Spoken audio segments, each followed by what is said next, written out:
Gandhiniketan youth association Gandhiniketan playground మేకల మండి గౌలిపురాలో గత 36 సంవత్సరాల నుండి ఈ యొక్క వినాయకుని నెలకొల్పుతున్నామని జి ప్రదీప్ రాజ్ తెలిపారు.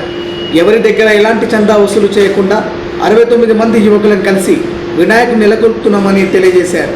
ప్రతి ఏడాది ఒక ప్రత్యేకమైన వినాయకుని తయారు చేయడం మా ప్రత్యేకత అని, ఈసారి ప్రత్యేకత ద్వాదశ జ్యోతిర్లింగాలని, వినాయకుని తొండం పైన ఒక ప్రక్క నాగేంద్రుడు రూపం, ఇంకొక పక్క కాలభైరవ స్వామి నేపాల్ కాఠ్మాండు పశుపతినాథ దేవాలయం నమూనా ప్రత్యేకతగా తీర్చిదిద్దామని వారు తెలిపారు.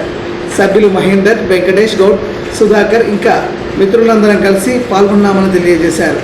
నమస్కారం అండి, నా పేరు వచ్చేసి ప్రదీప్ రాజ్. నేను ఇక్కడ వచ్చేసి క్యాషియర్. మా బస్తీ పేరు వచ్చేసి గాంధీనికేతన్ యూత్ అసోసియేషన్ వారి ఆధ్వర్యంలో ఇక్కడ గణపతి ఉత్సవాలు జరుగుతుంటాయి. గత 36వ సంవత్సరం నుంచి ఇక్కడ ఉత్సవాలు మహా అంగరంగ వైభవంగా జరుగుతున్నాయి. ఈసారి ప్రత్యేకత ఏంటంటే స్వామివారు ద్వాదశ జ్యోతిర్లింగ రూపంలో ఇక్కడ మనకు దర్శనమిస్తుంది. ద్వాదశ జ్యోతిర్లింగ రూపంతో ఇక్కడ మనకు స్వామివారు దర్శనమిస్తున్నారు. లాస్ట్ ఇయర్ వచ్చేసి దశావతారం రూపంలో ఉండే, ఈ సంవత్సరం వచ్చేసి ద్వాదశ జ్యోతిర్లింగము. ఇక్కడ గణపతి ప్రసిద్ధి ఏంటంటే 12 జ్యోతిర్లింగాలు ఇక్కడ స్వామివారి తొండం పైన అలంకరించారు. ఇక్కడ వచ్చేసి నేపాల్ కాఠ్మాండు పశుపతినాథ్ మందిర్ దేవాలయం నమూనా, అటుపక్క వచ్చేసి కాలభైరవ స్వామి, ఇటుపక్క వచ్చేసి నాగస్వామి.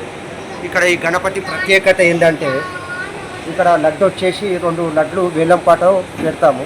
ఒక్కొక్క లడ్డు దినదినాలు అభివృద్ధి రూపంలో ఎక్కువ లక్షల పైన వేలంపాటలో పోతుంది. ఒక లడ్డు వచ్చేసి టోకెన్ రూపంలో పెడతాము. అది ఎవరు అదృష్టం ఉంటే వాళ్ళ పేరు వెళ్తుంది. ఇక మా గాంధీనికేతన్ యూత్ మెంబర్లు అంతా కలిసి దగ్గర ఒక 70-76 మంది దాకా ఉన్నారు.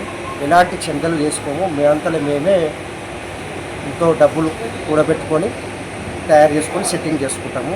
36 సంవత్సరాల నుంచి ఇక్కడ చాలా ప్రోగ్రాంలు, సాంస్కృతిక కార్యక్రమాలు, పిల్లలకు ఆటల పోటీలు ఇవన్నీ డే బై డే పెడుతుంటాము.